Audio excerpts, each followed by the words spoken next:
Did you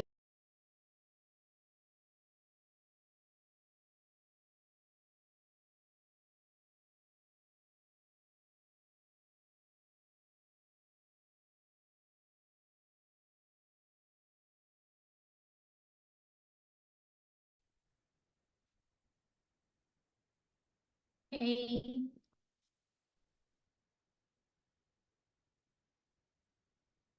hi, can you hear me?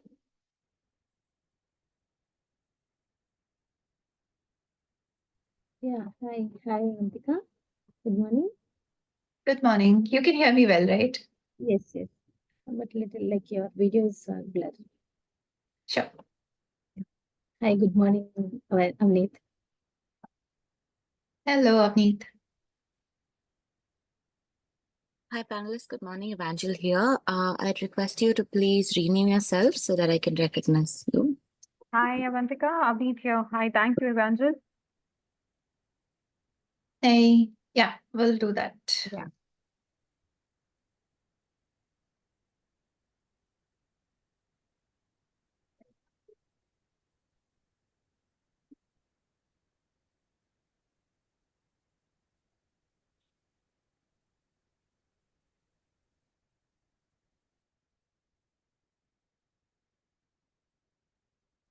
Good morning, Avantika, Avneet, Evangel, and Alekhya.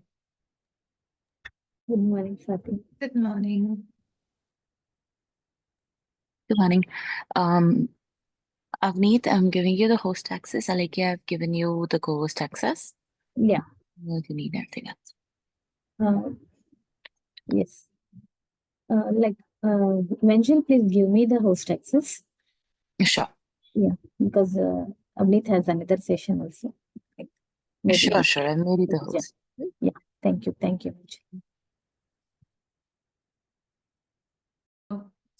Okay. Most of you attended the last session, and you would recall that we were touching upon the AI and its sub areas. So today, I will first take you through what like a refresher as to what did we do in the last session. I'll take you through a couple of tools, and today we'll talk about on large learning models, and then we'll end our presentation by talking uh, about ethical AI, right? Which is a very, very big topic, debate, area of research, and a lot of action is to be done in that area. So I'll begin by sharing my presentation. Please let me know if you're able to see the screen. And the presentation, can anyone confirm? Yes, Amneet. You can see, right? Okay, so let's see what did we study last time. So we looked at the definition of AI. We looked at what are the various subsets of AI. So machine learning, deep learning, computer vision, NLP. And we did a couple of quiz questions along the way while understanding what are the types of AI, which are, some of these are in research, some of these have been achieved. We also talked about artificial general intelligence and weak AI. And weak AI is what is already in place. And we said that artificial general intelligence has just started with the introduction of the generative AI. Super intelligence will be something when AI achieves the consciousness and becomes somebody like us, and God knows what happens next. We said, how are the AI platforms different than the traditional platforms, and how these are more efficient and useful.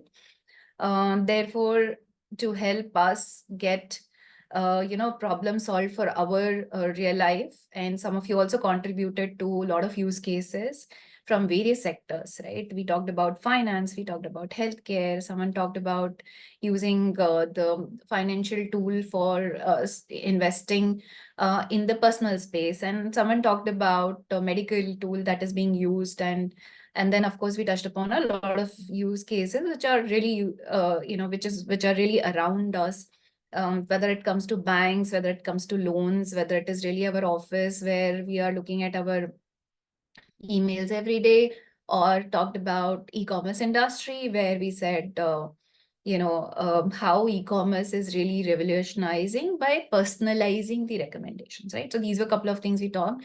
And then I also touched upon how these cases in HR are shaping up and what are the various areas where, we are touching the lives of employees.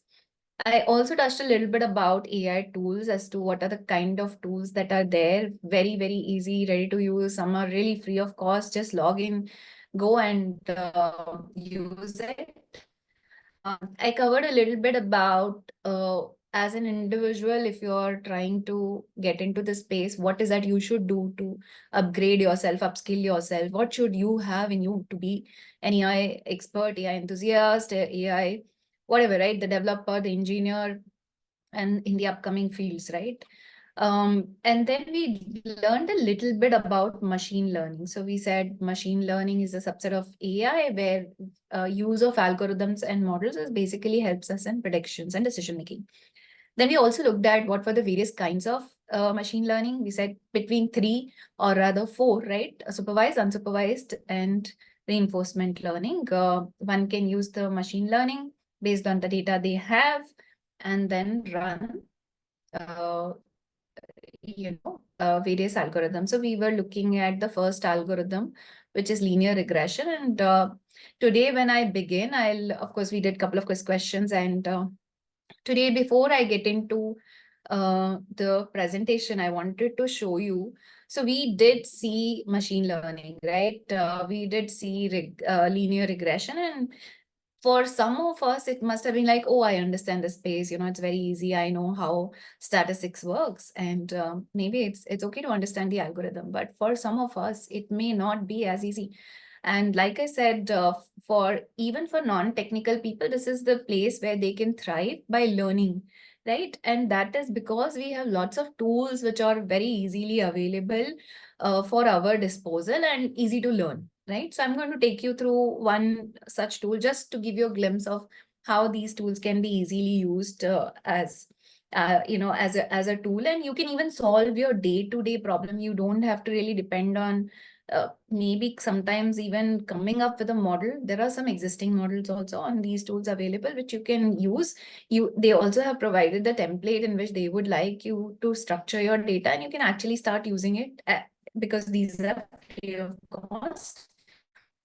Please remember a couple of things. One, I am not recommending this tool. I am not saying that this is the only tool. There can be many tools, right? Like somebody talked about Alteryx and somebody talked about a couple of more tools. There'll be more tools. There will be tools which will be proprietary within the organization. Somebody might have developed or are using it for a reason. Then those are the tools. My view of telling you this one is to say that these are, don't break your head on remembering the formulas or learning how algorithms work. That is already been taken care of. Just have the understanding for data and what are the insights and outcomes that you would like to produce. Basically, know your domain, know your problem statement better than knowing the technology is my purpose. So I'll show you one tool. And the other idea is that it is easy, it's plug-in. All you have to do is to download and start working, right? So the tool that I'm referring to here is called Knime. So let me, so if you go to knime.com, what they say is that it is a data science tool and it helps in visualizing, running the models, deploying. It's very easy to deploy and monitor, and then it's easy to basically interact with the tool and make it happen, whatever you want to achieve, right? From the business solution. For example, let's take, if in my field, if I'm an HR person and I want to know what is the attrition today, so I would easily calculate based on the exit cases, right? The people who exited, I'll say, yeah, I know what is my attrition. But if I want to predict, right, whether somebody would leave or not, like, for example, I have Swati on this chat, right? I have Divya on the chat, and consider these are my employees and I want to predict whether Divya is more engaged or whether she will leave tomorrow, or Swati is more engaged or can she leave tomorrow, right? So these kind of predictions I have to do. Then I come back to these tools, give the relevant data set on the template that the tool really needs, and I can start using. So it's as simple as that, right? I don't want to really invent, but there can be many other ways in which AI models work, which we will see in the next further slides, but let's stick to this one. So it's very easy to download, sign in and start working. So once you download, a triangle like this will appear, as you can see on my taskbar, right? There is an analytics platform. Avantika? There is a little bit of echo, I think. Yeah. Yeah, sorry to interrupt you. Like your voice is breaking. It's like lagging from 2 minutes. It's lagging, is it? Let Now- me see if I can change. Yeah. Now it's okay. Is it any better or Yeah. it's better, right? Okay. Yes. Okay. All right. Thanks for sharing. If it happens again, I'll change the network. So please keep me posted. All right. So coming back, like I said, the website itself provides a lot of stuff. You just have to download and sign in. A triangle like this will appear where you can start using it. It's very simple, like I said, and just 1 second. Let me see. Yeah. Okay. So if you go to resource center on their website, there is a lot of stuff already available to self-learn. They have even given the cheat sheets where you can see how the tool works. We press on that and go to, say, building a KNIME workflow for beginners, right? So it'll help you even with the document, which will tell you exactly what is KNIME and how does it work, right? So it'll tell you that KNIME is basically, KNIME has a couple of things. Basically, it works on nodes. So these boxes with a pointed arrow that you see in the middle of the picture, right here, are various nodes that you drag and drop on the main screen of the tool. In a minute, I'll show you how. And you are able to run the whole model. And these are basically just connect the nodes and the model gets run in the background. Red is basically to say that there is an error. Green, yellow or orange in the middle is basically to say that it is still picking up the data and yet to execute. And green is the node is executed. And what is the meaning of it being executed? That, say for example, you put the first node, which is about uploading a file which has the data, mostly an Excel or a CSV file, right? For most of us, our data is an Excel or a CSV file. So if you do that and upload it, then right click it and it basically executes, which means the tool has now uploaded. So if anyone has used the Power BI, they are able to relate it as saying, you have an Excel document, you upload on the tool, and then the tool has to read it, right? To basically know what is in the Excel to then give you analysis. So this is how the nodes work. So red, yellow, green indicates what is the node doing at the moment and stuff like that. And for everything, KNIME has a node. So I am on the tool right now. So imagine if this was, I want to start, say, a new page, right? And I say, okay, I've hosted on my local, it's fine. And a new page starts. Then all I have to do is the CSV file reader, right? So I first have to read the file to do anything. So I drag, you can see it is still not done anything. So it is red. I right click on that and then say configure. And then I browse the file wherever I've saved. Maybe on this PC, I've made a folder on Harshakti and have a KNIME folder where I basically use. So you can see the entries have come, right? So as simple as this. So what I'm trying to do is, so now I've uploaded the file, the node has become yellow, and the moment I say execute, it'll become green, which means that it is ready for the next action, and so on and so forth. So this is how the tool works. I'm not going to take you through the tool because then we'll spend a lot of time learning the tool, which is not the intent. The idea is to say that, see, the tool has everything. So if I type in the search tab, linear regression, right? Linear regression, then you can see that linear regression, linear regression, learner, progression in predictor, these are all available. And what would, I mean, when we will learn how these models work, you will, these terms will become clear, but just right now, just say that all algorithms are enabled, naive Bayes, right? We saw these terms on our presentation. You recall that, right? We saw that, we saw it here. So linear regression, we saw Bayes theorem, right? And we also saw a couple of other k-mean clustering, right? Decision trees, everything is possible through this. So if I type decision tree, okay, so decision tree, learner, predictor, everything is available, right? And then what did we say?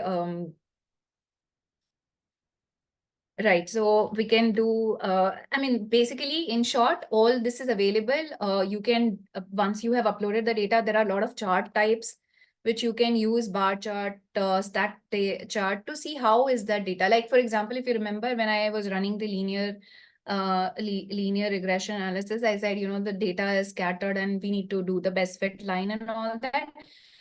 Is the best fit line there or not after running the whole model of linear regression?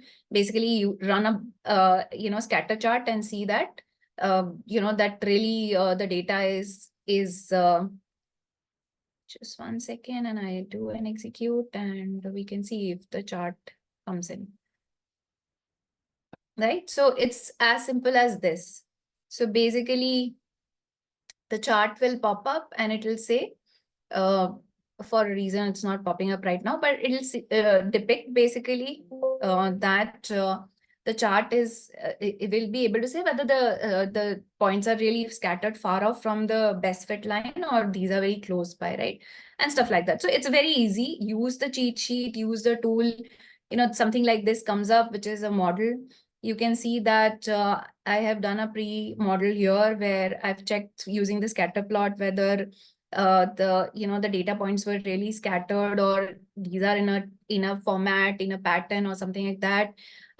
Divided the data into 2 parts to make one portion, to basically utilize to learn the linear regression, and then other to predict the outcome of the linear regression, which is normally saying whether an email is spam or not, whether the financial fraud will happen or not, whether to give a loan to an individual or not, right? So all that data will get into CSV reader.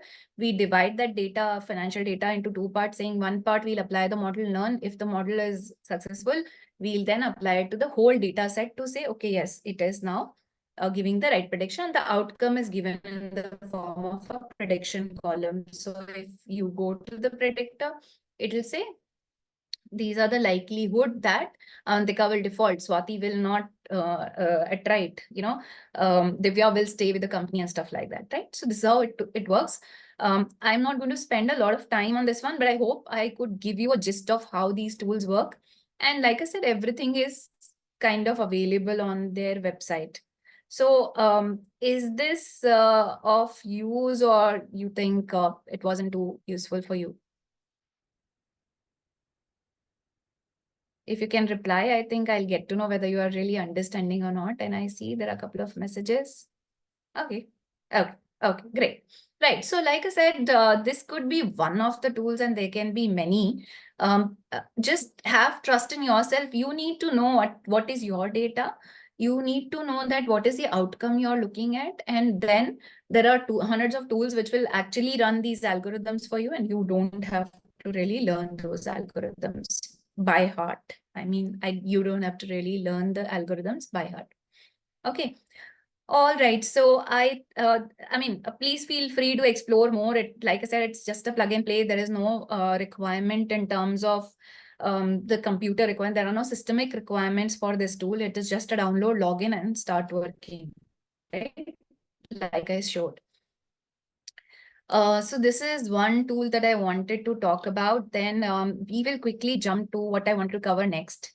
Unless there are any questions on what we covered till now.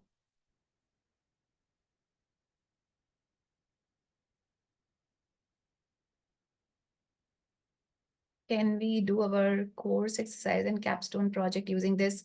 Yes, depending on what is the data that you have, you should be able to, because it's a free of cost. Nobody will ever ask you for a license or any subscription or anything. So yes, you can. It is also dependent on who has provided you with the capstone. For example, if it is Harshakti's capstone project you are talking about, then take their permission to use the tool. And if they permit you, I leave it to Alekhya to say whether a yes or no. But from a tool point of view, there shouldn't be a problem. There'll be no problems in terms of using it. Alekhya, I think this question is more for Harshakti. Yes. Yes, Avantika, you're true. All right. So, Sujata, I think can the workflow be scheduled on a daily On basis? daily basis. Sorry, Alekhya, are you saying something? Yeah, the message I'm reading. Sure, It's sure. asking something. Yeah, can the workflow be scheduled on a daily basis? So normally the data refresh has to be done on the CSV file and the rest of the model will work automatically. So can data be scheduled? I think as of now, I am not 100% sure about it. We need to find out on the KNIME website, can you automatically, but mostly in my view, the data will have to be refreshed by ourselves, right? The second question is data cleaning process to be done by the tool. That's a very good question. So now, for example, just a little bit, if we go back, right, and I show you a node called Data Explorer, right, and I'll show you how the data looks like. So the data on this tool will also just to bring back the trust in data. Let me just show you what is in the data, right? So that we answer Khushbu's question. Let us see Harshakti, KNIME file and BankED. Okay, so in my base data, which was an Excel, I had fields like age, experience, income, family, which is what I uploaded on the node of CSV file reader, right? I did that. So is the data uploaded on KNIME? Yes, you can see in the Data Explorer, age, experience, income, right? Everything is uploaded. It will show us whether there is a missing data or not, right? It shows us it shows us what is the mean of that data point, what is the minimum of that data point. It does the standard deviation. It tells me that there are some data points which are text. In the last session, we also talked about purchase of the car may have a color and may have a feature which is non-numeric, right? I cannot run a chart on it. So how will I identify that my data has something which is non-numeric and I need to convert it into a number so as to run something or do the model prediction, etc. So I have to assign dummy numbers, right? You remember that. So that data will appear here. For example, colors will appear here as nominal data. And then you will say, I want to convert that into numeric data, which is possible from the node. And then it will start appearing here with dummy numbers saying red is 1, blue is 2, and green you assign, right? So all that is possible. It will show you where values are not popping up. So you can then go back to those cells and correct those. But whether the data will be auto-corrected, no. It will have to be corrected by us, but tool will throw sufficient. Divya, for Divya, it is lagging. Is it lagging for everyone? Yes, Avantika, like every 3 minutes it's repeating, it's lagging. Okay. Oh, okay. Let me change the network. Just give me a second, please. Yeah. Sorry about that. Sometimes.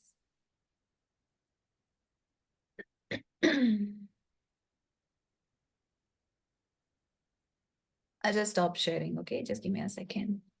Yeah.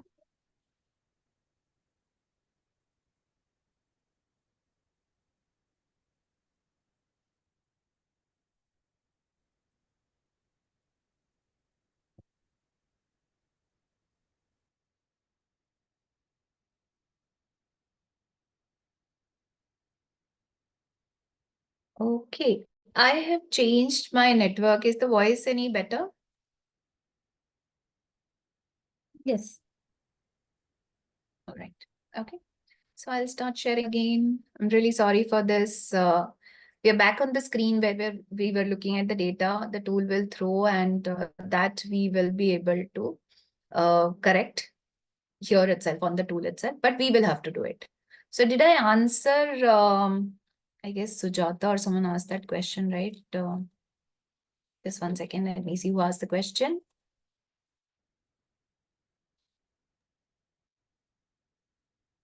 Oops, there are so many yeses.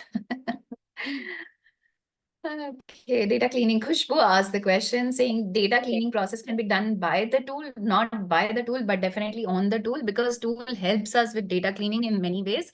It throws minimum values, it throws missing values, it throws values where it is not available. You can then make a basically a judgment in terms of what should be the missing data and put that in the category. For example, experience of some of the folks are in negative, right? And it's not useful for us to have anything below 0, which is on the experience side. So we may want to ignore all which is negative. So tool will be able to help you say, ignore all whatever is negative, right? So this is how it works. Then there was a question on, so all work related to feature engineering will be done by Data Explorer. In a way, yes. Maybe a little bit of tweaking in terms of knowing your data type, but everything else can be done using Explorer, right?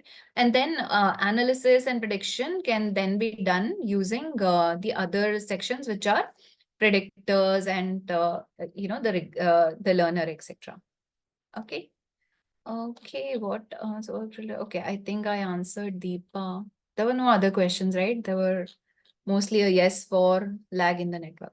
All right.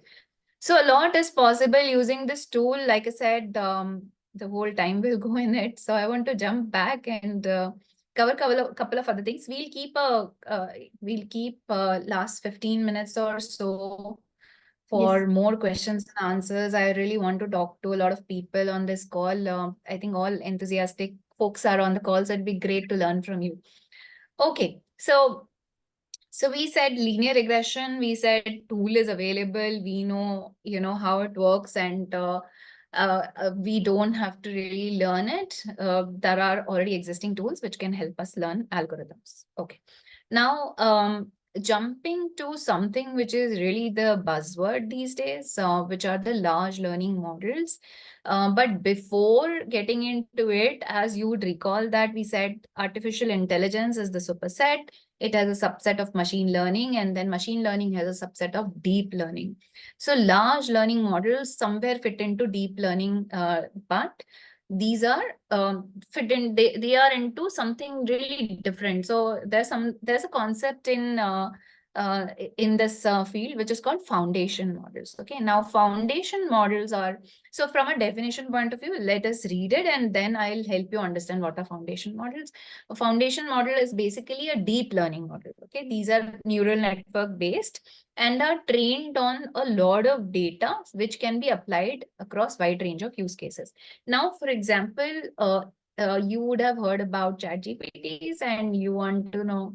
So normally a ChatGPT is called a large learning model. And what is a large learning model? A large learning model is a foundation model, right? Which is trained on a large data, and it is able to use NLP and AI and neural networks to basically do a lot of text, a lot of tasks, right? So now coming back, for example, there'll be hundreds of foundation models, right? And those may be the ones which are trained on a particular task, and you want to utilize those for your organization setup. Now, in your organization also you have data, right? Which is not available in the space where foundation models were trained, because mostly foundation models were trained on trillions of data points, which are on, say, internet, and say if it is an organization's model, then they would have trained on their own data. So basically, it has not understood your organization's data. Now, if we have to train, we need to come up with an AI solution for ourselves, then we possibly will pick up something in already existing foundation model. And where would these foundation models appear? These will appear on places like GitHub, Hugging Face, and all that, right? So these are already there. we'll pick up a foundation model and say, okay, this understands X. For example, this foundation model understands the basic language, English, or, it understands various languages like English, French, and, German and stuff like that. But it does not understand the financial numbers, which is my data, right? My organization's financial number. It does not understand because the model was not trained on that. What is a foundation model in our example? The model that understands something, right? Which is, in our case, language, English, French, German, but it does not understand my organization's data. So I'll pick up that.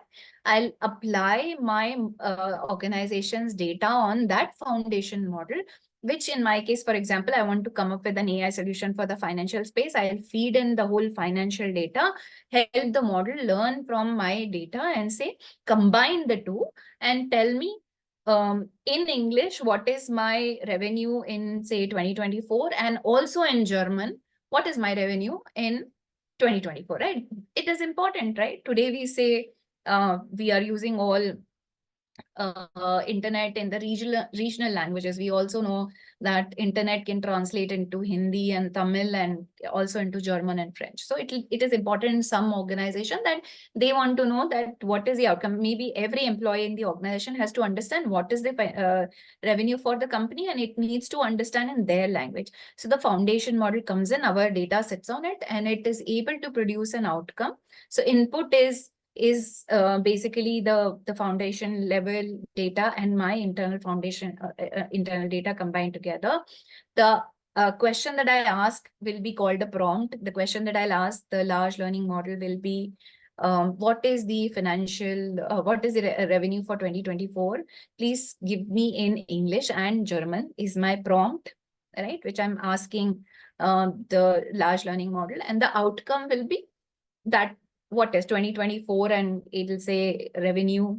These terms will appear in English in one sentence and in German or French in another sentence, right? So this is how foundation models work. Foundation models are pre-existing, trained on one type of a thing, and then you need to basically use them. You can use them to make an internal model. And the large learning large language models are basically the foundation models, which basically use AI, NLP, neural networks. An example is ChatGPT. We know Gemini. Can anyone tell me what is the name of the large learning model of Meta? You know what is Meta, right? I hope everyone is aware. Is the voice breaking again or no? Swati? It's fine now. Okay. Yes, so Jayita has answered Llama, and thank you, Khushbu, for confirming. So yes, there are lots of large learning models existing, starting from our favorite ChatGPT to Gemini, which is recently launched, and then of course Llama in between, and many others, right? So I wanted to take you guys through, out of these, how will you decide, right? We know there are existing foundation models somewhere. We know we have some type of data, but how will we decide what is that we need to do as a technical person, as non-technical person, as a manager of an AI team, as a leader of an organization? What is that I need to do? Which model should I pick, right? I mean, there are hundreds of things, there are hundreds of solutions. One is that it definitely will depend on your company's policies, saying how open are you to experiment with an external model, right? But at the same time, it is also dependent on, do you really have the bandwidth to create new, right? So then if you don't have, then you have to depend. But largely, if we have to look at, there are two types of models that are available for any organizations to use. So the proprietary models, largely we divide that into proprietary model and open source.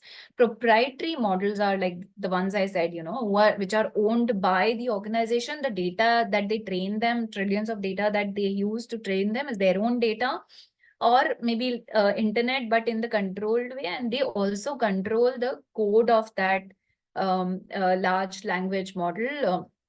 They also control what gets into the model, and they don't show it to the larger population, which is all of us, you and me as a user, or any other using organization, saying how was that prepared, where is that data coming from, right? So these are very, very large, because these organizations can invest in computing powers. They can invest a lot in terms of hosting it, the cloud space, right? Or the infrastructure, as you may want to call it. And there it is their model, large language model, right? But is it really available for me as an individual? No, because the purchase cost will be higher, the subscription cost is higher, so may not be, right? Whereas if I go to, like I said, the open repositories like GitHub and Hugging Face and all that, I am able to get open source models. Open source models are the ones which, the basically the people who are developers have made it and placed it there for normal users like you and me to pick up and use. Now, of course, in a context, it will not be really like a normal individual user. Let us consider a company. Now, if the company is picking it up, they would be considering that, okay, I want to know where is the source of this data, where the model was trained. So you are able to find it. They would like to know that this data is safe and not biased. You will be able to see the code and say that, okay, it is, these steps and logics were applied to keep the data unbiased, or, clean it up and stuff like that. And also it is very easy to plug in your solution. Like I said, your internal financial data on an open source model, it's easy and customizable. So normally organizations go for an open source model.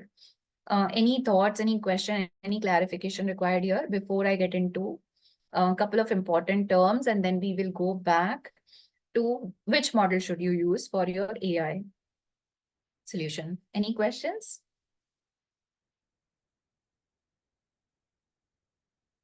Okay, so I think, yeah, I hope you guys are getting it. So a couple of important terms before, is OpenCV related to this? OpenCV is Open Computer Vision. What is OpenCV? Sorry, can you expand, Asta?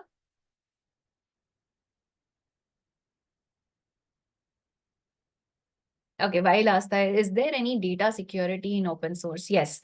So, so a lot of times data security has to be applied within the environment of the company which is going to use the open source open source application, which basically means that, for example, as my organization, when it will purchase the open source model, and then if it would like to deploy it in the environment, I will have to apply the security measures based on my requirements, right? I would not like my customers' data to be leaked to general public. I would not want everybody in the organization to use it, because not everyone is mature enough to understand what is sensitive information not to be posted on a large language model, in a free space and all that. Then the cybersecurity laws, right? That my data should not be hacked. The cybersecurity laws to be applied. So mostly data security will be our thing, right? Open source models are more like, the foundation models being ready. Yes, they will have some security features from the data point of view, but an overall security point of view, data, cybersecurity and all that will be company's responsibility, Khushbu, right? All right, so I guess I may have to park your question, Asta, and we will come back. Okay. All right, so a couple of important terms. Fine-tuning is the term which is basically used a lot of times, you must have heard, which means that the model is refined time and again with a lot of data. And when I say trillions of data, it's lots and lots of data. When this is in terms of an generative AI model, Gen AI model, then prompt engineering is about doing so with tuning the model with the use of prompts, again using large amount of data. Whereas when it comes to tuning the data using a prompt, but every time you give the prompt, the model improves itself by the use of the next prompt, then it becomes prompt tuning. So prompt engineering, prompt tuning are, are basically the related fields. Prompt engineering is an overall umbrella where a lot of data is used to train the Gen AI, whereas in prompt tuning, you give it a prompt, there's an outcome and you say, no, this is not sufficient, so I'll give you extra information. Then I tune it further. And with every prompt, my LLM trains itself by course correcting, and basically making it so that the previous error is not repeated, and it learns by its own mistake and moves it further. So this is how prompt tuning and fine tuning. So coming back, I hope these terms are clear, but if those are not, please ask. So coming back to which model should you use, right? So, but of course, we've understood the terms and all. Before that, I also want to say somebody asked a very important question: who will do the data cleaning? Mostly data cleaning is done by the data engineers, right, inside the organization, because we are supposed to ideally give, a structure. Once again, it is breaking, is it, Khushbu? Can anyone confirm? Alekia, is it It's going breaking? to, no, for us it's It's okay, not, fine. right? Okay. Yeah, yeah. Okay. All right. Thank you. All right. So data cleaning has to be normally done by the data engineers, right? So first thing for any model, whether AI or general, or even earlier on when we were using our HRMS, first step in the data in any model was data cleanup. Data cleanup is normally done by data engineers, and then they structure it, they fine tune it, they clean up the data, they make it in the format using maybe some of the tools, like I said, we just saw it on KNIME. Data Explorer helps it. So that's the step one for picking up the right AI model. And then that data is basically used to do the next step, which is model building. Now, in this context, I've used the term model building, but like we understood, there may be already existing LLM on, say, one of the open sources, and we want to just pick that model and see how we apply our data, which is now will be used for training and retraining of the model. And we say, what is that tool that will fit in? Now, it depends on many things, right? How much budget my company has, right, to basically invest in a model type. What is my business problem, right? Am I trying to only translate a text, or like really predict a fraud, right? The range is vast, right? And it really depends on what's the business of the company and what is that you're trying to solve. So the model that you will pick up will really differ for everybody in the industry, where it's really reading within the industry type also. For example, within the healthcare also, it'll differ. For example, are you only wanting to read a PDF which was basically for a patient which has a medical history, or are you trying to say that I want to diagnose what is the disease and then prescribe the right course of action, right? So it depends. Model building or selection of the model as stage 2 really depends on what is the business of your of the organization that you are representing, right? Now, if that is the case, then you can either use the LLMs which are already made, or you can be a proprietary organization with lots of resources and ready to build in-house. Whatever will be the case after you have the data. And like, please also remember the data is not only the Excels that we talked about, right? It could be voice, it could be text, it could be PDF, it could be images, it could be anything, right? Today, data is everything. So once you have the data and you know your business type, go to the either the proprietary organization to say, hey, give me your LLM, or go to an open source. And if you have a good team of developers who can experiment and see whether this model fits in or that model, because model building or selection also is not one stage, you say, oh, I know which model will fit. And sometimes you may have to experiment. You may have to score.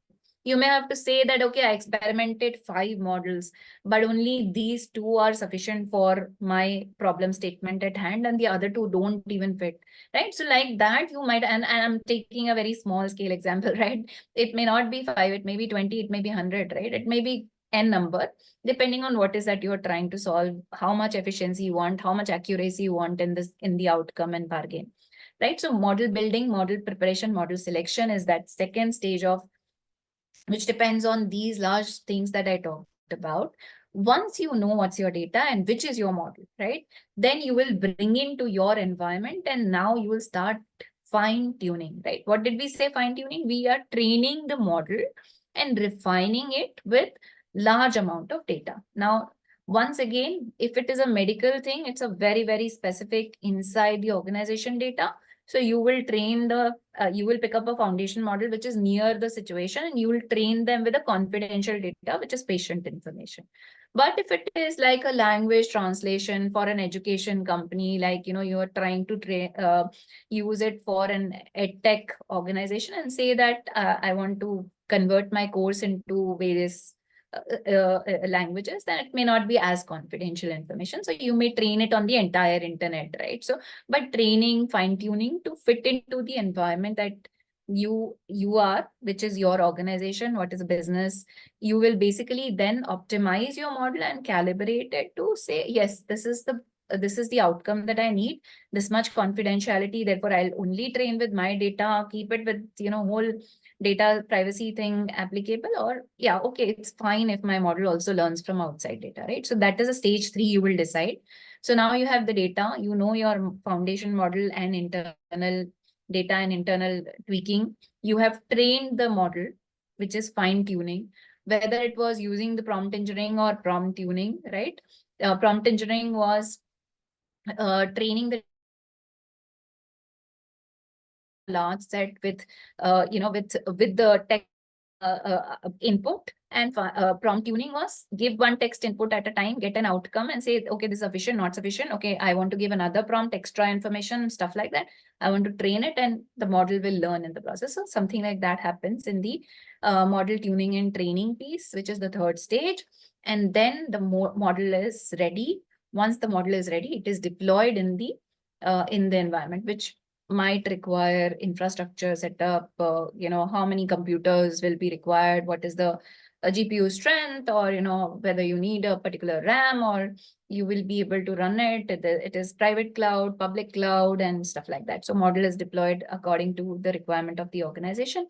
And then you keep managing and maintaining so that this does not default. Like any other models, these models have to be checked time and again for various reasons, right? Our information may get updated, our technology may get updated, the systems may upgrade, the requirement may change because of the security issues, cybersecurity attacks and stuff like that, right? So you keep checking in, you keep basically managing your model. Any questions on this one? Was it useful?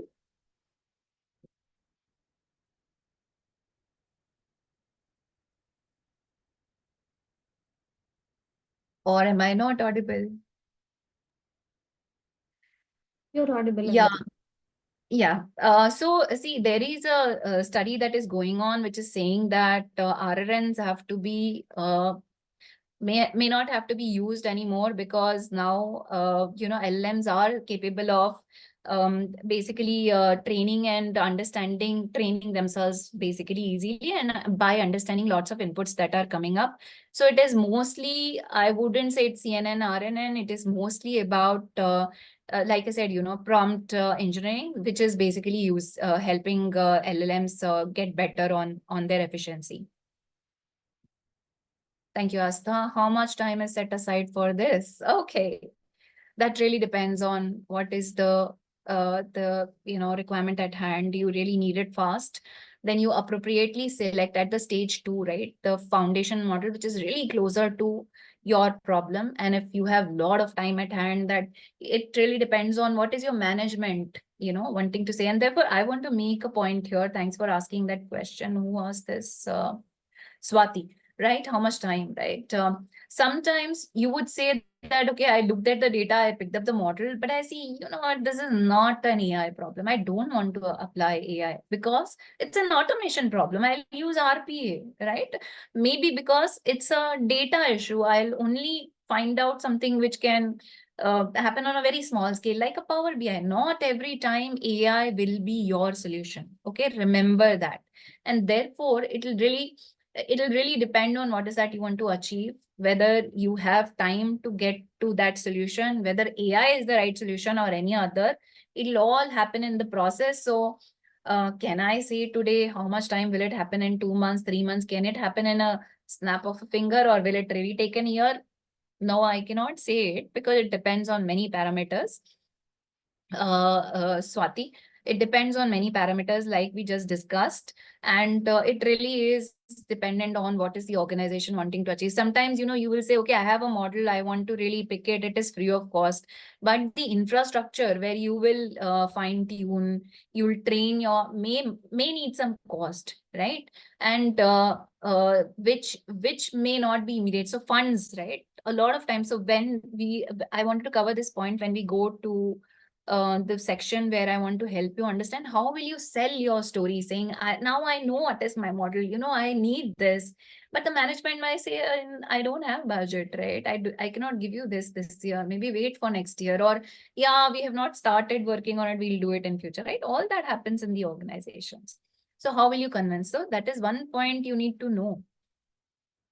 Okay, Khushbu is asking, how can we know which model to choose by its name? No, it will not be a name. Like I said, you will have to go and do the search for the right model and then experiment with it to see whether that fits in to your or not. It could be as simple as like a co-pilot, right, to be used in your environment, but you may want to customize it with your data, your security parameters, and use it, because the situation at hand for you is only to solve daily frequently coming queries on a subject or a topic, or it could be completely using the new LLM because yours is a really peculiar medical situation where you want to inject a robot inside the body of a human to solve some cancer somewhere. Okay, I'm really making it up but yeah, it depends.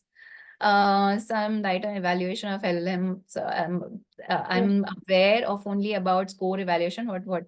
Yeah, I see. Mostly scorecards are the ones which are used to evaluate. Model cards these are called model cards. Sorry, somebody was saying something. Right. Okay. So coming back, normally model cards are the model scorecards are the ones that are used, and those are also available. You can use the existing set of model cards or define based on your own organization's requirement. Payaswini, did I answer? Okay, all right.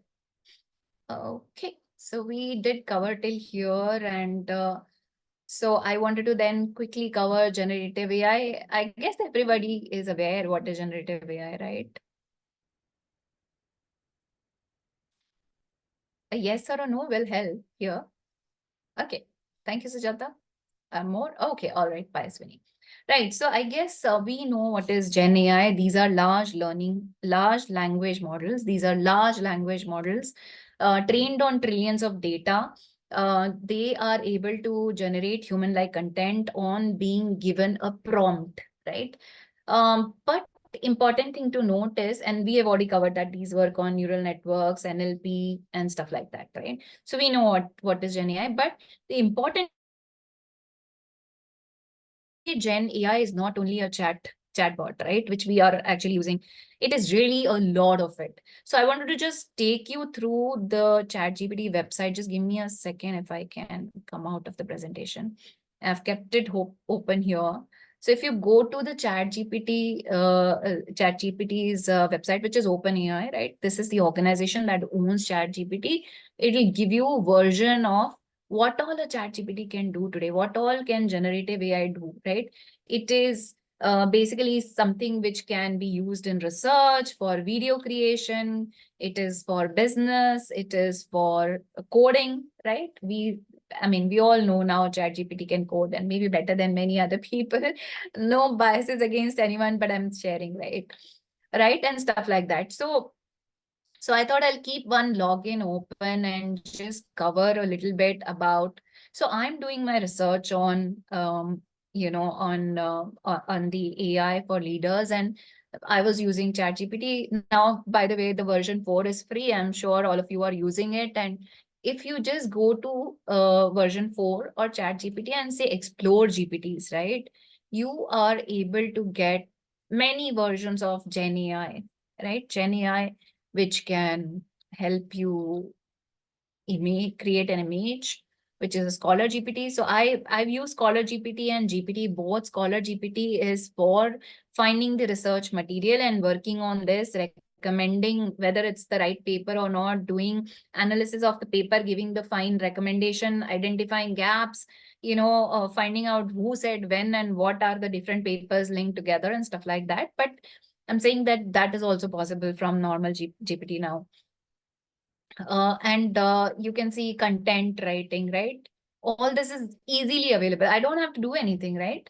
I don't have to do anything on related to creating a new tool. As a general user outside my company environment, I'm already capable of doing a lot, right? And which is, it's also in education. It can teach me math. It can teach me many other topics and stuff like that. So these are lifestyle, programming, right? I can code in Java, code in Python, code differently and stuff like that. So ChatGPT has really, really come out like a solution where the life becomes easy, right? I mean, you don't have to really worry about what would you like to make happen. But what I would like to remind you is that as a human being, right? Please remember these. I think somewhere it says, there it is. 1 second, let me see if it says here. GPT can make mistakes, therefore check important information, right? So in the whole process of knowing how the AI is, how models will work, and how models really, make things easy, we have to also remember that they are not still there, right? We have a long way to go. May not be like number of years, like I said, maybe couple of years, maybe in few years it'll be this line will stop coming in. But this is the most important thing right now in the AI space. Knowing that it is not perfect, it may be biased, it may be something which we really have to keep an eye on. Using Scholar GPT, I may get a couple of papers which may appear like the papers that I want to use for my research, but end of the day, it should be my decision making as an individual, whether that's the right paper or not. So somebody asked a question last time that how do I use the PDF linked, I think, how do I use the PDF linked summary of using the AI assistant? So I thought I'll keep a paper open. So for example, like I said, my topic is artificial intelligence for leadership and leadership rather. And this is one of the papers I've just randomly selected from sciencedirect.com. It is a paper and it's got a couple of pages, right? So right now the limitation is these generative AI that are deployed in PDF or Microsoft Copilot have some limitations in terms of how big a document can they read. They are not able to read 200 pages, okay? So trust me, I still have to read a 200-page document. But if it is like a 20, 30 page, then it is able to easily give me a crux of the document by just clicking on this. And you can see that it tells me what all can it already do. Like it can give me the list of 5 most important points out of this document, which is the PDF. It can give me different levels of AI which are mentioned in this document. And then it also allows me to ask a question saying, can you give me the summary of the paper of this document? And it might just throw me a good summary. Okay, my prompt is not good at the moment. And please remember that the better the prompt is, the better outcome you will get. So the onus is on us. The only limitation that AI or rather Gen AI will have will be us. That is the only limitation. You can see, right? It has given me the summary. Let me just expand the window. You can see that the summary has come. I can easily use this, copy paste it and say, okay, I have read this paper, but as a human being, this is for my reference and saying whether it is useful or not. But if I find these points useful, please remember, you have to still read the full document, right? If you're a researcher. Are you getting me what I'm trying to achieve here?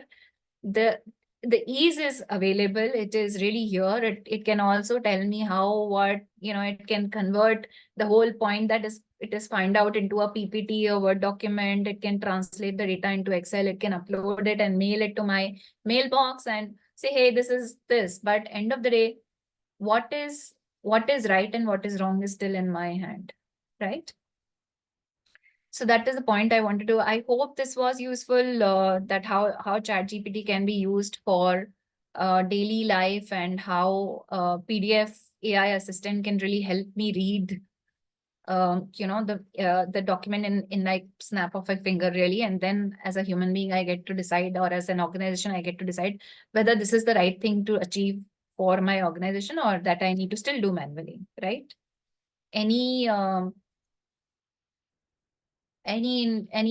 thoughts? Most of the time the output is optimum. Yeah, a lot of times, Khushbu, but sometimes you will also see. So what I do is normally when I use ChatGPT, I also use Gemini in parallel and see the two results. Okay.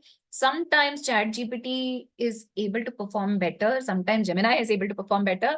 So they are still evolving and couple of, still a little bit of road ahead for them.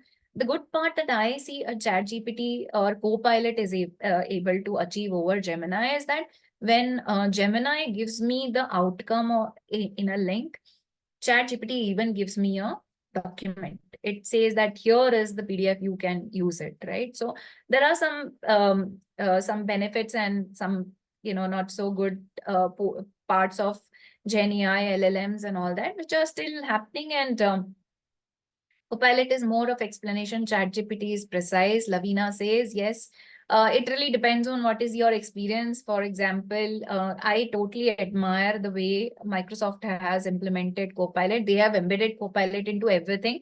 And it is predicted that Copilot will outperform GPT in no time. They are really working to make it happen, because what they have done is, see, every computer has Microsoft related products, and they have linked Copilot to every Microsoft product.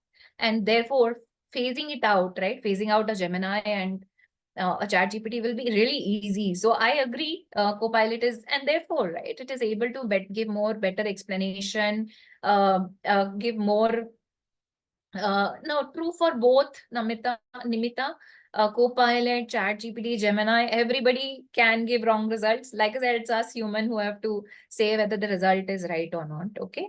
So end of the day, you can get the summary of a document like this, like I just showed you, right? I can get a summary in like no time, but whether this is the summary or right or not, I did check that when I typed the question and it threw me a link saying this is where the information has come and therefore this is the right information. I clicked on the link and went back, and I found that the data was not up to the mark.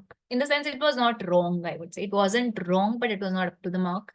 Because, this term, right? Hallucination. So ChatGPT's co-pilots, right? Generative AI is able to hallucinate, which means that it is also giving you some answers which are not correct, which are not up to date, which are, because so if you trick it and it, I mean, there's one a case study where, somebody tricked it and the ChatGPT agreed that the wrong answer was the answer. And this is where currently generative AI is, that you can trick it. But sooner, I think the time will be when ChatGPT will be able to throw a better response and better outcome. And image-based AI means, it may mean a lot of things, Khushbu. For example, if you are giving a lot of images to an AI tool, I think we talked about it in one of the previous last session, right? Then it can even convert it into a text. It can convert into a video. It can use it and give the summary of, make a story out of it, a text-based story out of it. It may mean a lot of things, image-based AI, right? Do these models give up made up answers? Sometimes, Nimita, yes, and that is what is the term called hallucination. Hallucination is the term for incorrect answer, for a made up answer. It can, yes. So yes, a lot is happening in this space. Coming back, I also wanted to have a little bit of interaction on this. Do you guys want to share some of your ideas? Maybe one or two people at least, if someone can come, unmute themselves, come on call and share.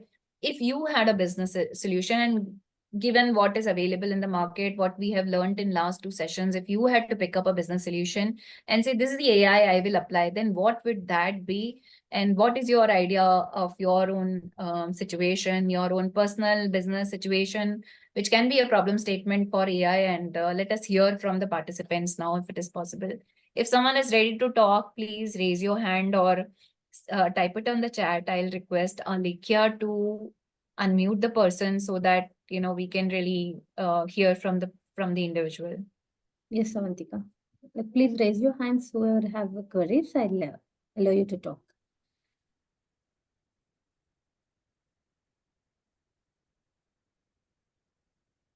Do you guys have any yeah, someone speaking?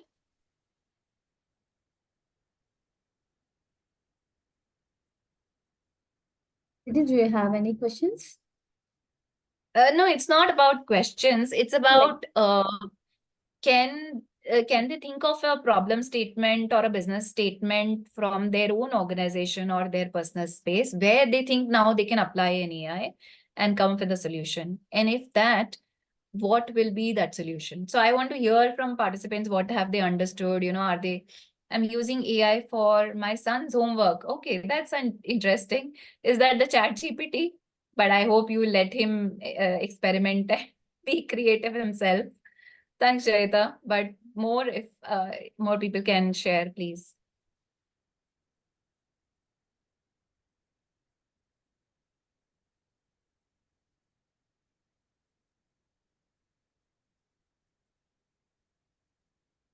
Okay, the response is low. I'm hoping that you're still, I can use ML for cleaning my mail. Yes, you can.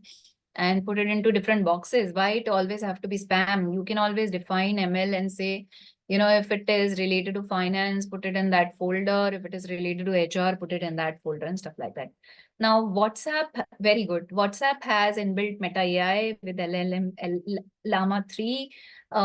Yes, we have LinkedIn, which has algorithm applied, and the content that we see now is basically based on the algorithms that LinkedIn has applied, and we get those on top than others. I think unrealistic waiting times at traffic signals can be made more realistic by assessing the vehicle queue at any system at any point of time. Very interesting thought, Nimita. Thank you for sharing that. And in fact, NASA and IBM are working on a project where they are using the geospatial data to come up with an AI solution, which will really predict, where will it flood at a given point of time, where will it be heavy rains, how the environment is changing, and how, it'll, the monsoon, etc., will hit us, when will it hit us. So today, I mean, jokingly, I'm saying, okay, please, no offense, but for example, we get these Met departments advisories saying there is an alert, don't go out of home, and suddenly that day it's quite sunny, it's not raining, right? And we see, oh, what is happening? So yes, there is a lot of work going on. Google is working on some solutions where the traffic. You must have seen Google Lens, which is the new AI solution where you can actually see in the real scenario, real picture, you can see which place is where and stuff like that. I'm using Copilot for explaining code step by step, Geeta is saying, and that's a very good thing. Geeta, keep it going. Please use it, and just remember the terms that I said: hallucination and incorrect data, made up answers. Do check your code one more time as an individual, and before deploying it in the real scenario. My previous company had an very good astrological product. We were thinking to have model to have an overall time period based on his details before scheduling the appointment. Wow. So I think there is no end to it. AI really has a lot of situation. I'm going to convert Java program to Python. Wonderful, Khushbu. All the best. Use this. I think this is the right time when, the technology is available. Yes, we should make it happen. Are there more thoughts? Guessing what kind of problem one have based on the substance. Yeah, see, sentiment analysis, in fact, happens even today. There are tools which will give you, and I'm talking both, right? One is the sentiment analysis, talking about an organization point of view, an employee is happy or not. Those tools are there, but also in the healthcare industry, there are tools which tell you, the AI is able to better predict whether it's a cancer or not, whether this tumor will result into a cancer or not. Those capabilities, yes, have started. Thank you for sharing, Deepa. Swati, I would seek healthcare solution not only for prescription but making regular lifestyle better. Yes, there are. I think last session somebody talked about healthcare app that she's using for her own personal side, right? Where she said, "Yeah, I'm already using for the personal healthcare." In fact, the future is that I will have my own personal healthcare advisor versus you will have Swati differently, because those will depend on my health parameters, my requirements, my body, and other requirements. I will find which kind of business will work in the particular area. I did not understand what Khushbu is wanting to say, but I will find which kind of business will work in particular area. Okay, Khushbu, you may need to explain it a little bit more. I'm not sure. In bank, there are still very long queue in front of each counter instead of there are, Sona. In fact, China is one country that has deployed 0 human banks. And they have starting from the person who greets you at the entrance is a robot, and then you get into whole AI setup and do the whole banking without any human being. In fact, that is true for Elon Musk car manufacturing setup, where the whole manufacturing setup is using the robots and the AI. The cars are really made in hundreds and hundreds, and there are no human being on the floor. So yes, it is already in the system. What type of business can click based on rain? That's what you mean. Deepa is explaining the Kushbu's question actually.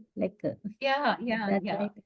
Yeah, I think so. If you want, I can allow you to talk, Kushbu, if you want to ask Totally. Khushbu, if you're willing to talk, please tell us and we'll unmute you.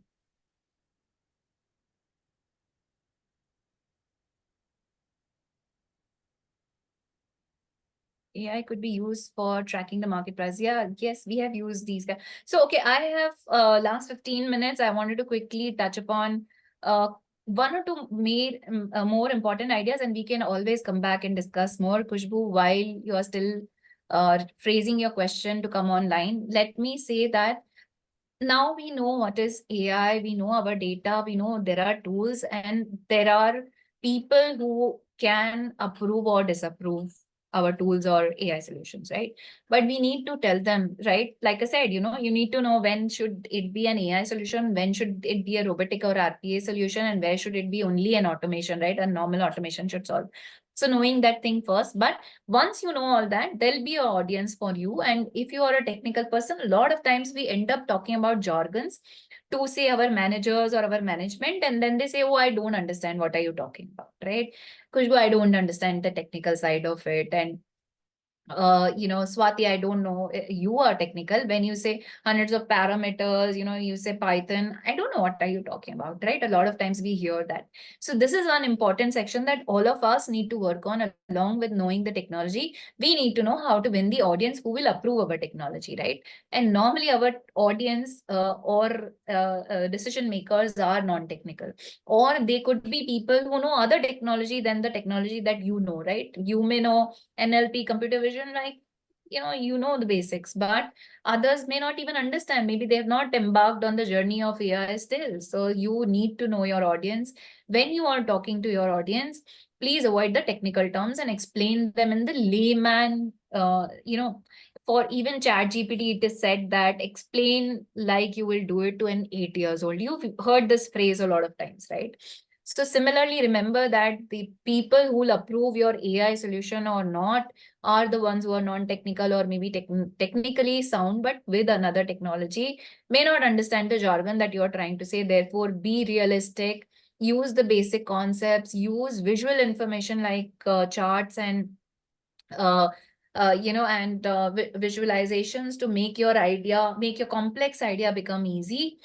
Focus on what's in it for them. Normally a cost saving, right? Normally a cost saving, time saving, efficiency improvement. These are things really impact and help management understand that this is important and they should approve your AI solution. So look at what is the benefit for them and not, I mean, if you will go, you'll say, it will save my work, I will not have to do manual work. They'll say, yeah, I don't care, right? I don't have money to do this right now next year. But the moment you will say, when you do this company, it is the cost saving, the revenue will increase by this much, the whole manpower will be less used and stuff like that. It is really, buzzing in their words, saying, you're saying, oh, these are good words, I want to hear them. Okay. So talk about it like a story, break down your requirement, the business case that you have. All of you have talked about hundreds of things, and I think those are fabulous AI solution required based situations, but those need to be told to someone in the right way so that they say, oh, your idea is fabulous, I want to buy it and invest into it. This is going to solve not only your problem but my problem as an organization, and therefore I want to invest in it, right? So this is very important. Remember, keep this in mind.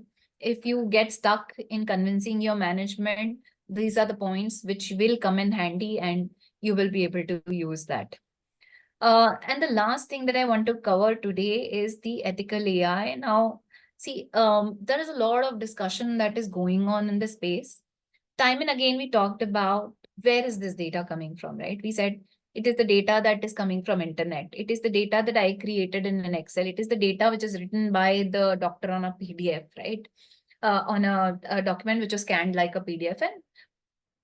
It is the data that is coming because I as an individual have inputted it, right? Khushbu, did you want to? Okay, you want to take a screenshot? Sure, go ahead. Pushpa, I'll share you the screenshot I have taken. Okay.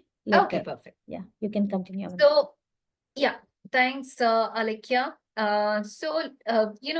said time and again that data may not be correct. That data may not be unbiased. So these are ethical issues that the industry, specifically the ones which are focusing currently on utilizing AI, focusing on developing AI, are facing, because they know that it's really difficult to tell the user that the data is bias free, right? I mean, the very important thing for me to know why my loan is rejected, right? Can you convince me saying that, we applied an algorithm, Avantika, and we are not giving you loan because we feel that the algorithm says that our algorithm has predicted that you will default. I will say, how can you say that, right? How do you know I'm going to do that in future? Maybe I will not. Maybe I defaulted in past. It was one mistake, or a personal situation. I did not have enough funds and all that. So this is a very, very big debate that is going on, and a lot of ethical AI discussions are happening. The other problem that ethical AI covers is basically the explainability and transparency of the source of the AI application. Like I said, all of us cannot make AI solutions, right? We either have to take it from somebody which is proprietary, where the code itself is quite hidden. I don't know what's written on the code, or it is open source. Somebody has made it, some developer, which I don't trust, right? I don't trust the developer who made that LLM. So explainability of the code, right? My AI solution should be able to say, where is the code coming from? How did I write it? How did I ensure that the data that I picked up to train my model was bias free? Whether it is transparent or not. Can I view the code or not? Can I make the changes in the code? Whether I have to make the changes in the code or not is secondary, right? I may not have to. Maybe it's a perfect model, but I should be able to, because if I'm not able to, the trust factor is missing. So these are very important areas. And then top of it, I think some of us also identified that security of the data, increased cyber security issues that are happening are also very, very big issues. For example, what if I by mistake pick up my customer's confidential health data and paste it on a GPT, which is a public one, and everybody gets to see it because it is now on internet, right? And once on internet, always on. There is no means to delete your data from internet. Once it is on internet, it is on it. And like in no time can get spread to many people. It may get hacked and all that. And hacking is not, I'm not saying that it did not happen previously, but and it is happening in AI. But you can have an AI which can basically hack your another AI solution. And maybe you remember that story where Facebook had to shut down its own two AI bots which had developed their own language, and they were talking to each other in a language which humans did not understand, and they had to shut it down. So things like those, right? A lot of things are still evolving in this space. Therefore, keep in mind that the tool that you use, the AI model that you use, is from the authentic source. It is something which you can trace back in terms of its data, its preparedness, its code. It is free of bias. It is fair. It is not giving an Avantika alone just because she's got a good profile on internet, but is giving because she's got a good financial basically track record, and the data is secured and safe, right? So these are very important things, and very a lot of research, lot of debate, lot of discussions are going on. People are not trusting AI as much right now. But also, top of it, right? Remember that AI is not to say that, okay, tomorrow Elon Musk will apply it on his manufacturing setup. Therefore, no humans are required. Maybe humans are required somewhere else now, right? It is helping humans to get away from a mundane, monotonous, routine job. But humans will do then the intellectual piece, or something which they totally enjoy, which is the creative space, which could be decision making, which could be leading people and encouraging and motivating them. I think today the most talked about thing is that yes, AI is applied. A lot of times we are able to talk to an AI, maybe over the recorded calls or through a chatbot, but human interaction is way above anything else, right? So remember, AI is for human and not replacing human. As individual, whenever you venture into an AI journey, please promote that is what I would say. And a lot of people will have fear of whether my job or your job and all that. Encourage them to be more human, more creative, enjoying the work that they are doing, with some of their monotonous tasks going away, which are or can be done by AI, right? With that, I sum it up. Is there anything that I can help answer? Is there anything that you want to know from me? Please feel free. I hope this was useful, and I hope you will be able to take back something from the session, and then embark on the AI journey further.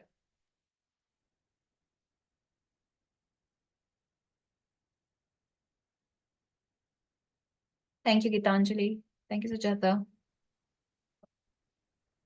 Thank you, Divya. Many, All many. right, Dalekya. Avantika. Right, on chat box, they're expressing their insights, how they have learned today. Right, they have learned many things from you.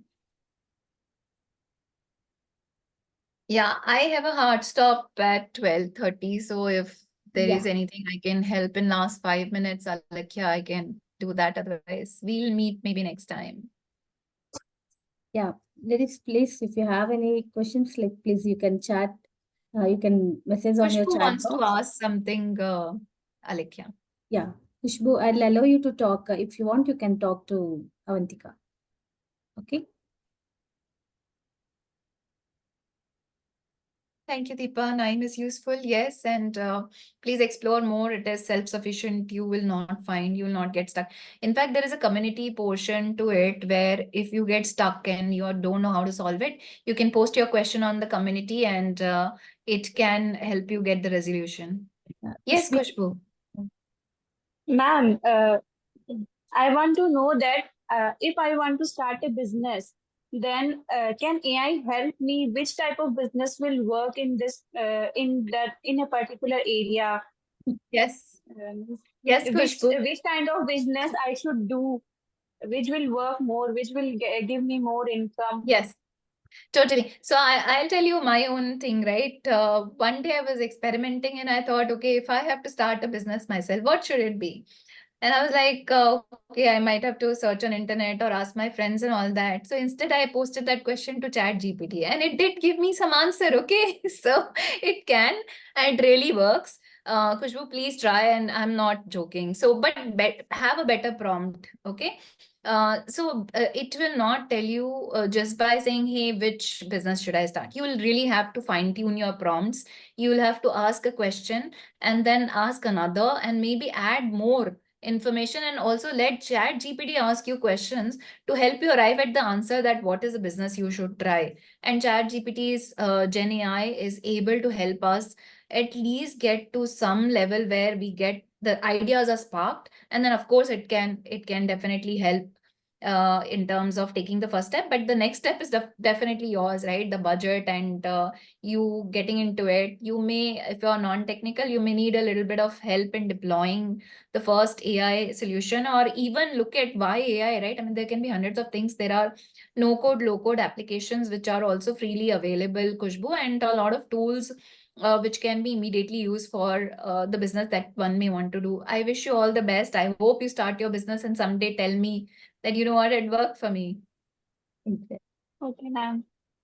Thank you, Avantika. Like we have one more question from Jayita. Yeah, I know Okay, I'll what allow beginners you. can do. Yeah, we have So 2 yeah, minutes. I would say, see, as a beginner, I would say that please please learn. The space is ever changing. It's really difficult to keep a pace with what is happening in the space. So don't worry about it. First of all, whatever you learned in this program and many programs that Har Shakti is doing for you, I think invest your time into it. Start building on something which is a POC in AI, if it is possible within your organization, or touch base with organization who can give you something to experiment on, work on, and put that in your resume. I think whatever practical we do, I think it always helps. There is always a beginning. This session is a beginning for a beginner. It's a good thing. From here on, you can, take on assignments, take on, I don't know, right? Not everybody gives us the paid assignment, but definitely a pro bono. Help them, right? In the process, you will learn. Thank you. Thank you so much, Avantika, for your Thank you, great insight for our candidates. No Well, problems at all. we are I crossing totally our time enjoyed. also. Thank you to Khushbu and everyone who asked a question and kept the session engaging. It was not possible to deliver it without your questions. All right then. Thank you. Thank you, Alekia, and thank you, Yeah, everyone. thank Bye-bye. you. Thank you, Avantika. We'll make a hard stop here. Have a great day, Avantika. Thank you, Hopefully- Alekia. Yeah, You too, thank you so everyone. much. See you. Bye-bye. Bye-bye. Ladies, hope you have enjoyed the session. And if you have any doubts, any queries regarding this, like you can connect her on LinkedIn. And your next session, AML and data science, is on 15th July. Okay. Please do prepare for the session. Come to session AML from Infosys Springboard. Okay.